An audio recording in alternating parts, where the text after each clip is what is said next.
Method and material, मूर्तिकला के method and material के इस सेशन में हम स्टोन कार्विंग के विषय में बात करेंगे।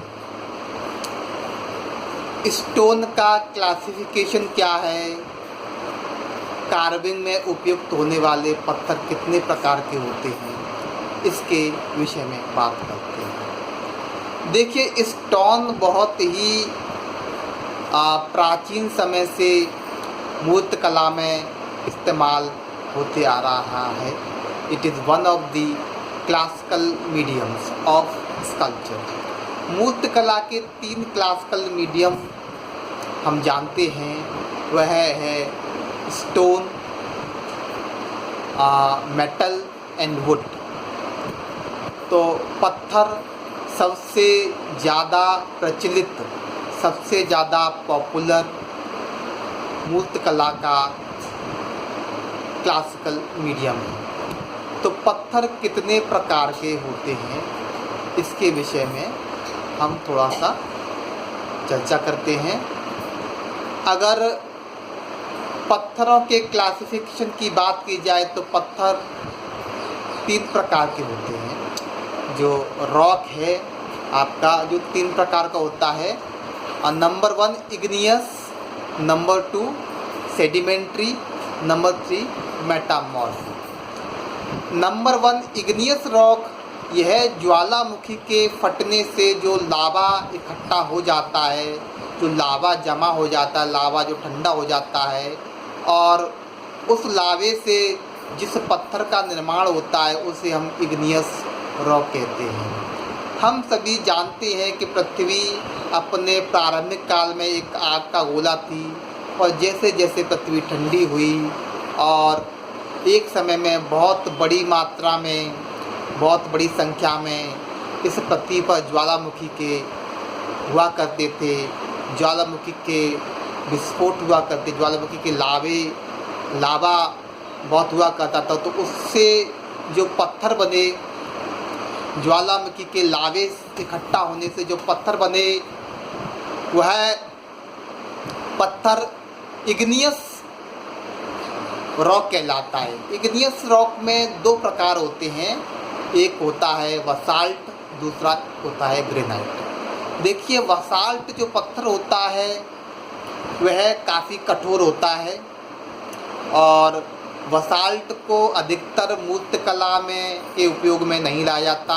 बसाल्ट पर कार्विंग करना बहुत ही कठिन होता है। फिर भी अगर हम इतिहास की बात करें तो भारतीय मूर्तिकला के इतिहास में महाबलीपुरम की जो मूर्तियां हैं वह बसाल्ट पत्थर में बनी हुई हैं। महाबलीपुरम के एक राजा महेंद्र वर्मन, जिसको विचित्र चित्त कहा गया, जो थोड़ा सा सनकी किस्म के थे, तो उन्होंने अपनी जिद पर वहाँ के जो क्राफ्ट्समैन थे, वहाँ के जो शिल्पी थे, मूर्तिकार थे, उनसे बसाल्ट पत्थर में जो वहाँ पर अवेलेबल था उसमें ही कार्विंग कराई। और इस तरह से वहाँ पर जो मूर्तियों की विशालता तो है, वो विशालता साइज़ में है, लेकिन जो उसकी डायमेंशनलिटी है वहाँ पर कलाकार को कंप्रोमाइज़ करना पड़ा। तो महाबलीपुरम की जो मूर्तियाँ हैं वो काफ़ी प्रसिद्ध हैं, काफ़ी विशाल हैं, लेकिन वो साइज़ में विशाल है, लेकिन उसकी जो डायमेंशनलिटी है वहाँ पर उन्हें कंप्रोमाइज़ करना पड़ा। और दूसरा जो इग्नियस रॉक का टाइप है वो है ग्रेनाइट। देखिए, ग्रेनाइट जो पत्थर है ये बहुत ही प्रचलित है मूर्तिकला में। आज भी कंटेम्प्रेरी मूर्तिकारों का ये काफ़ी मूर्तिकलाकारों का यह एक फेवरेट माध्यम है। और ग्रेनाइट कठोर होता है, लेकिन इस पर कार्विंग की जा सकती है। और अगर हम इतिहास की बात करें, स्पेशली भारतीय कला इतिहास की बात करें, तो भारत में अजंता, एलोरा, एलिफेंटा, बाग, जितनी भी हमारे रॉक कट आर्किटेक्चर्स हैं, और इन गुफाओं में जो इन मूर्तियों का जो को बनाया गया, उन मूर्तियों को उकेरा गया है, ये सारी गुफाएं, ये सारी मूर्तियाँ ग्रेनाइट की बनी हुई है। अजंता, एलोरा, एलिफेंटा, ये सब ग्रेनाइट में बनाई गई मूर्तियों के अच्छे उदाहरण हैं। ग्रेनाइट आज भी बहुत ही प्रचलित माध्यम है। ग्रेनाइट का जो रंग है अधिकतर ग्रे होता है और या फिर टेक्सचर्ड ब्लैक होता है, लेकिन इसके भी अलग अलग रंग भी पाए जाते हैं। और ग्रेनाइट को कार्विंग करने के लिए जो हम टूल्स का इस्तेमाल करते हैं वह थोड़े से अलग होते हैं, क्योंकि ग्रेनाइट कटता नहीं है, वह टूटता है। तो इसके लिए जो टूल्स का इस्तेमाल होता है वो थोड़े से उसका जो मत्था है वो फ्लैट होता है, और इसके लिए हम जो टूल्स हैं वो इससे ग्रेनाइट का जो कार्विंग करते वक्त वो कटने के बजाय वो टूटता है। तो ग्रेनाइट की थोड़ी सी कार्विंग प्रक्रिया अन्य पत्थरों से थोड़ी सी अलग है। इसके बारे में हम बाद में जब टूल्स की चर्चा करेंगे तो वहाँ पर डिटेल में हम करेंगे कि किस प्रकार के टूल्स का इस्तेमाल होता है। जो दूसरे प्रकार का जो स्टोन है जो मूर्तिकला में प्रचलित है वो है बलुआ पत्थर। इसको हम सैंडस्टोन ही बोलते हैं। देखिए, सैंडस्टोन में अगर भारतीय कला इतिहास में बात की जाए तो काफ़ी मात्रा में सैंडस्टोन का उपयोग हुआ है, और भारतीय कला इतिहास में एंशिएंट जो स्कल्पचर्स हैं तो जहाँ पर जिस लोकेलिटी में जो पत्थर प्राप्त हुआ वहीं पर उसमें काम हुआ है। और सैंडस्टोन की बात करें तो हमारा जो उत्तर प्रदेश का जो रीजन है ये है, या फिर ग्वालियर उत्तर प्रदेश, ये जो बेल्ट है जहाँ पर नदियाँ अधिक बहती हैं, तो इस जगह सैंडस्टोन के माइंस पाए गए हैं और यहाँ सैंडस्टोन का इस्तेमाल हुआ है। जैसे सब मथुरा, सारनाथ है। सारनाथ में आपका जो भी पत्थर बने हैं, जो भी स्कल्पचर्स बने हैं, मॉडर्न टाइम के जो स्कल्पचर वो सारे सैंडस्टोन में हैं।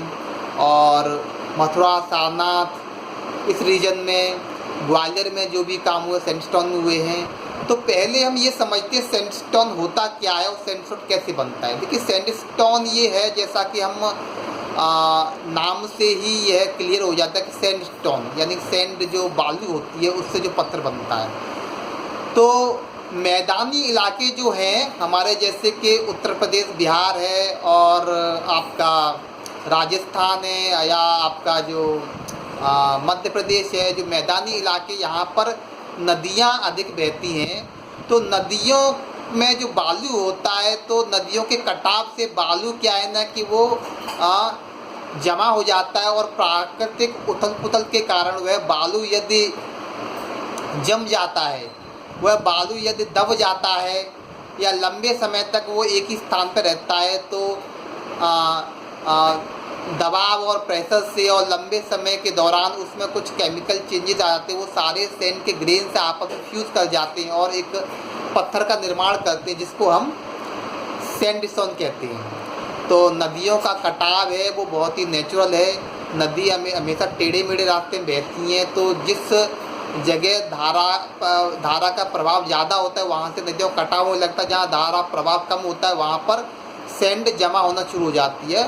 तो बालू के जमा होने से एक जगह और नदी कटते कटते अपनी दिशा बदल देती है, तो वह जो जमी हुई सैंड है वह बाद में पत्थर में कन्वर्ट हो जाती है।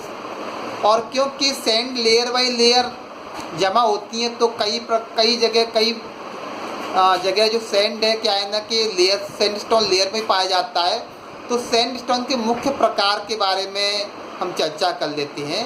देखिए, सैंडस्टोन कई वैरायटी होती हैं, कई कलर में पाया जाता है। देखिए, बनारस में या सारनाथ में जो सैंडस्टोन है वो चुनार सैंडस्टोन है, वो हल्का लाल रंग का होता है और यह कार्विंग के लिए बहुत ही आर्टिस्ट का बहुत ही प्रिय माध्यम है। और बनारस BHU का जो विजुअल आर्ट डिपार्टमेंट है, वहाँ पर जो प्लास्टिक आर्ट डिपार्टमेंट है, स्कल्पचर डिपार्टमेंट है, यहाँ पर बड़ी मात्रा में स्टोन कार्विंग होती है। इसका एक मुख्य कारण यह भी है कि वहाँ पर सैंडस्टोन की माइन अवेलेबल है। चुनार सैंडस्टोन माइन, चुनार का जो सैंडस्टोन है, चुनार का सैंडस्टोन क्या है ना कि इसका इतिहास में मौर्यन काल में जितने भी स्कल्पचर बने हैं, सारनाथ के जितने भी स्कल्पचर्स हैं, अशोकन जो पिलर्स हैं, अशोकन जो कैपिटल है, वो सब ये आपका चुनार बलुआ पत्थर में बने हुए हैं।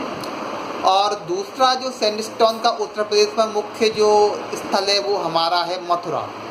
देखिए मथुरा, अमरावती, ये है आपके एंशियंट टाइम के क्या है ना मूर्त कला के केंद्र रहे हैं।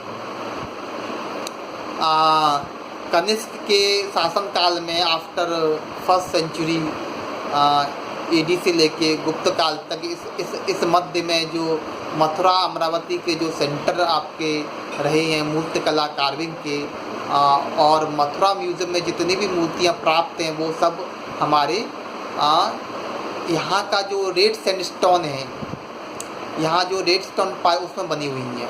रेड सैंडस्टोन में पीले छींटे भी हैं।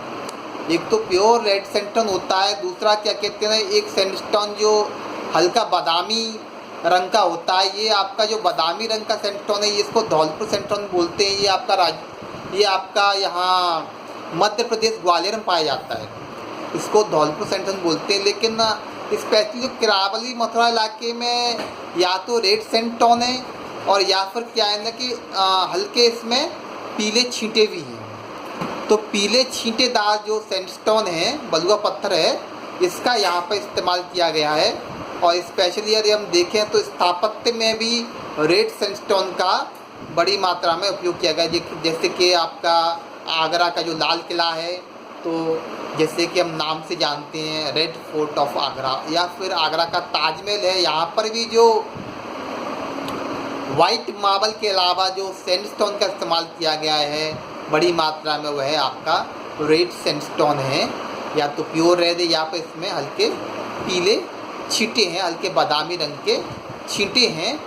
और आज भी इस आगरा मथुरा रीजन में जो कार्विंग होती है, जो स्थापत्य के निर्माण के लिए, भवन निर्माण के लिए कार्विंग होती है, उसमें बड़ी मात्रा में इस रेड सैंडस्टोन का उपयोग किया जाता है। तीसरा जो इम्पोर्टेंट माइंस हैं जो सैंडस्टोन की और जो मूर्त कला में आज की कंटेम्प्रेरी आर्ट में जो प्रचलित केंद्र है वो है ग्वालियर की जो माइंस हैं। आपका जो धौलपुर है, धौलपुर सैंडस्टोन बहुत फेमस है, हल्का बादामी रंग का होता है और कभी कभी हल्का पिंकिश भी होता है। इसमें अन्य जो इसकी वैरायटी है, इसको बंसी पहाड़पुरी बोलते हैं, क्योंकि ये जो माइंस है जहाँ पर ये पाया जाता है, जैसे ये बंसी पहाड़पुर नाम की जगह है तो बंसी पहाड़ भी कहा जाता है। और ग्वालियर में एक और प्रकार का सैंडस्टोन पाया जिसे मिंट बोलते हैं। मिंट देखिए ग्रे होता है और ये वाइट जैसे एकदम इसमें कोई भी कलर शेड नहीं होता, एकदम से ग्रे वाइट जैसा होता है मिंट। तो मिंट का भी उपयोग बहुत होता है। और ग्वालियर में जितने भी आपका ग्वालियर फोर्ट है और ग्वालियर में जितने भी स्थापत्य हैं, जो तेली का मंदिर है और अन्य मंदिर हैं, वो सारे इस ग्वालियर धौलपुर सैंडस्टोन में बने हुए हैं। और ग्वालियर के जितने भी प्राचीन स्थापत्य हैं वह आपका जो धौलपुर सैंडस्टोन में उनका निर्माण हुआ है। धौलपुर सैंडस्टोन आज के समय भी कंटेम्प्रेरी आर्टिस्ट का बहुत ही फेवरेट माध्यम है। अधिकतर जितने भी कैंप सिम्पोजियम्स होते हैं वहाँ पर धौलपुर सैंडस्टोन का इस्तेमाल होता है। और तीसरा जो क्या कहते हैं ना स्टोन है वो है आपका मेटामॉर्फिक। देखिए मेटामॉर्फिक स्टोन का निर्माण जब सैंडस्टोन की जो माइन से प्राकृतिक उथल पुथल में वह दब जाती है, जैसे भूकंप आया या फिर ज्वालामुखी के नीचे दब गई, तो सैंडस्टोन की जो माइंस हैं, तो इसमें हीट और प्रेशर से और लंबे दौरान के समय कुछ केमिकल चेंजेस आते हैं। और केमिकल चेंजेस से यह और रिफाइन हो जाता है, जिसको हम मेटामॉर्फिक स्टोन कहते हैं। मेटामॉर्फिक स्टोन में देखिए कई प्रकार के पत्थर पाए जाते हैं। नंबर 1 हम स्लेट स्टोन। स्लेट स्टोन ये क्या है ना, काला पत्थर होता है और कई परतों में होता है, लेयर्स में होता है, इसलिए इसका इस्तेमाल कार्विंग के लिए नहीं किया जाता। और दूसरा जो स्टोन होता है वह होता है एल्वेस्टर। एल्वेस्टर का भी देखिए, अगर कला इतिहास में बात करें तो हेनरी मूर ने एल्वेस्टर का इस्तेमाल किया है और कई आर्टिस्टों ने उन्होंने पाश्चात्य जो मूर्तिकला में इस्तेमाल किया है। और जो तीसरा जो स्टोन है आपका मेटामॉर्फिक, वो है मार्बल। देखिए मार्बल बहुत ही फेमस, बहुत ही फाइन माध्यम है मूर्तिकला का, और स्टोन कार्विंग में इसका बहुत ही इस्तेमाल किया था। यह मूर्तिकारों का बहुत ही एंशिएंट टाइम से बहुत ही प्रिय माध्यम रहा है। मार्बल में बहुत वैरायटी ऑफ कलर्स पाए जाते हैं, लेकिन फिर भी जो वाइट मार्बल है वो बहुत फेमस है। और भारत में जयपुर का जो मकराना नाम का जो जगह है, वहाँ पर जो माइंस हैं वह बहुत फेमस है। यहाँ पर बहुत ही वाइट कलर का, एकदम से प्लेन वाइट कलर का मकराना मार्बल पाया जाता है जयपुर के पास, और यह पूरे भारत में प्रसिद्ध है मकराना मार्बल के नाम से। जितने भी कैंप सिम्पोजियम्स होते हैं वह मकराना मार्बल मूर्तिकारों का बहुत ही फेवरेट माध्यम रहता है। और मार्बल, मकराना मार्बल में देखिए आपका, अगर हम स्थापत्य की बात करें, मूर्तिकला, एंशिएंट मूर्तिकला की बात करें, तो माउंट अबू का जो टेम्पल है, दिलवारा जो टेम्पल है, ये आपका मार्बल बना हुआ है। ये बहुत ही बेहतरीन उदाहरण है मार्बल का, जहाँ पर उपयोग हुआ है। जो जैन मंदिर है और जैन तीर्थंकर मंदिर है, यहाँ पर मार्बल का बहुत ही अच्छा इस्तेमाल हुआ है। और जयपुर में आज भी पूरा जो एक मूर्तिकारों का वहाँ पर एक ट्रेडिशन, एक कल्चर है, क्राफ्ट्समैन है, मूर्तिकार हैं, वह मार्बल में जो स्कल्पचर बनाते हैं, देवी देवताओं की मूर्ति बनाते हैं। और किसी व्यक्तित्व का, किसी के पूर्वजों को अपना बनवाना होता है मूर्ति, या फिर किसी भी लीडर का, राजनीतिक लीडर का, किसी भी सोल्जर का जो मूर्तियाँ बनती हैं, तो मार्बल जनसाधारण का भी एक प्रिय माध्यम है। और मकराना मार्बल यह फेमस है भारत में। इसके अलावा कला इतिहास की बात करें तो इटली एक जगह है, तो इटली में जो मार्बल पाया, तो ग्रीक में जो मार्बल पाया, तो वह बहुत फेमस रहा है। ग्रीक टाइम में जितने भी स्कल्पचर्स रहे हैं, ग्रीक यूरोपियन मूर्तिकला की बात करें तो ग्रीक समय के जो स्कल्पचर हैं वह मार्बल में बनाए गए हैं। और वहाँ का जो मार्बल, इटालियन मार्बल, ये वर्ल्ड फेमस है। यह बहुत ही फाइन मार्बल होता है, बहुत ही इसमें जितने भी आपके जो ग्रीक टाइम के स्कल्पचर है, नथा टाइम के स्कल्पचर हैं, बारोक टाइम के स्कल्पचर हैं, या फिर न्यू क्लासिकल टाइम के जो स्कल्पचर्स हैं, ये सब आपका मोस्टली इटालियन मार्बल में बनाए गए हैं। और इटली का ये मार्बल बहुत फेमस, स्थापत्य में भी यह बहुत फेमस है। भारत में भी इटालियन मार्बल की अन्य भी कई वैरायटीज़ हैं वाइट के अलावा, लेकिन वाइट मार्बल का जो मूर्तिकला के इतिहास में अधिकतम इस्तेमाल हुआ है। और मार्बल की और भी कई वैरायटी होती हैं, जैसे कि पिंक मार्बल होता है, ग्रीन होता है, ब्लू होता है, रेडिश भी होता है। अलग अलग कई वैरायटी मार्बल पाया जाता है। और इसका जो हम पच्चीकारी में, जो आगरा में या फिर हमारे जो मुग़ल टाइम में जो पच्चीकारी का विकास हुआ था, तो पच्चीकारी में क्या करते हैं कि मार्बल के स्लैब में फूल पत्तियों की डिज़ाइन उकेरी जाती हैं। फूल पत्तियों के डिज़ाइन को उकेर कर वहाँ खाली जगह बना के वहाँ पर मार्बल के, रंगीन मार्बल के पीसेस को वहाँ पर फिट किया जाता है। तो पच्चीकारी में भी मार्बल का इस्तेमाल होता है। तो मार्बल के कई ब्लू में, ग्रीन में, रेड में, येलो में, ब्राउन में, कई कलर में मार्बल पाया जाता है, लेकिन अधिकाधिक ये मार्बल आपका वाइट में ही कला इस्तेमाल होता है। लेकिन आज जो कंटेम्प्रेरी आर्टिस्ट काफ़ी सेंसिटिव है, उसके लिए जो मार्बल का टेक्सचर्ड होना, उसके लिए मार्बल का जो क्या है ना कि किसी भी उसमें स्पॉटेड होना या उसमें कोई भी अपना टेक्सचर होना, वो उस मटेरियल की अपनी एक खासियत है। तो और जहाँ मार्बल, वाइट मार्बल में काली लाइंस पाई है तो उसे हम जेब्रा मार्बल भी बोलते हैं। ये भी हमारा जयपुर साइड में पाया जाता है, तो जेब्रा मार्बल कहते हैं इसको। तो मार्बल की जो वाइट कलर के अलावा अन्य वैरायटीज़ है, इसका भी आजकल जो कलाकार कंटेम्प्रेरी आर्ट बड़ा सेंसिटिवली उपयोग कर रहे हैं, क्योंकि वह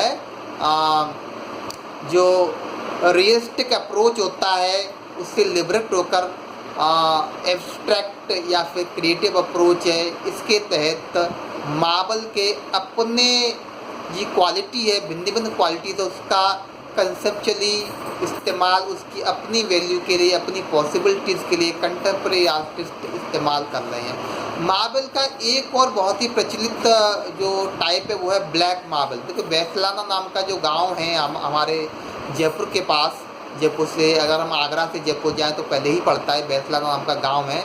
वहाँ पर टोटल क्राफ्ट्समैन वहाँ बसते हैं और ब्लैक मार्बल वहाँ का बहुत फेमस है। और कंटेम्प्रेरी आर्टिस्ट का भी ये बहुत ही प्रिय माध्यम है। आजकल जितने भी जो contemporary art symposium, art camp, art workshops होते हैं, बैसलाना ब्लैक मार्बल बहुत ही प्रसिद्ध माध्यम है। इसको जैसे कंटेम्प्रेरी आर्टिस्ट का नाम लिया जाए तो बलबीर सिंह कट्ट हैं, लतिका कट्ट हैं, अद्वैत गड्डनायक हैं, राजीव नयन पांडे हैं, नागजी पटेल और इधर मदनलाल गुप्ता, इन सभी आर्टिस्ट ने ब्लैक मार्बल के साथ साथ, और राजेंद्र टिक्कू हैं, अन्य पत्थरों का भी प्रचुर मात्रा में इस्तेमाल किया है। हम ब्लैक मार्बल से बाइंड नहीं कर सकते। ब्लैक मार्बल मूर्ति कंटेम्प्रेरी मूर्तिकारों का एक माध्यम में वाइट मार्बल है, और अलग अलग प्रकार के रंगों के पिंक मार्बल है, अलग अलग। मदनलाल गुप्ता इन्होंने क्या है ना कि अलग अलग प्रकार के पत्थरों का इस्तेमाल किया है अधिकतर, क्योंकि ये बनारस में उनका कर्म भूमि रहा है, तो अधिकतर उन्होंने चुनार सैंडस्टोन उनका इस्तेमाल ही किया है। लेकिन black marble, white marble, pink sandstone, अलग अलग प्रकार के पत्थरों का उपयोग किया है। बलबीर सिंह कट्ट इन्होंने भी आपका जो धौलपुर सैंडस्टोन है, बैसलाना मार्बल है, और आपका वाइट मार्बल है, इन सब का कॉम्बिनेशन में इस्तेमाल किया है, असम्बलित करके इस्तेमाल। लतिका कट्ट इन्होंने भी मार्बल है, ब्रॉन्ज को, दोनों को एक साथ मिला के काफ़ी काम किए हैं, और ब्लैक मार्बल का भी इस्तेमाल किया है। और आपका राजेंद्र टिक्कू है, ये भी, इन्होंने भी मार्बल का काफ़ी इस्तेमाल किया है। मार्बल के अलावा इन्होंने अन्य पत्थर भी इस्तेमाल किए हैं, और इनका जो कार्विंग सेंसिटिविटी थोड़ा डिफरेंट है। नागजी पटेल ये भारत के बहुत ही फेमस स्टोन आर्टिस्ट हैं। इन्होंने भी भिन्न भिन्न पत्थरों को अपनी विशेषताओं के लिए इस्तेमाल किया है। तो यह आज हमने स्टोन का क्लासिफिकेशन के बारे में अध्ययन किया। अब हम स्टोन के टूल्स के बारे में बात करेंगे नेक्स्ट सेशन में। Thank you.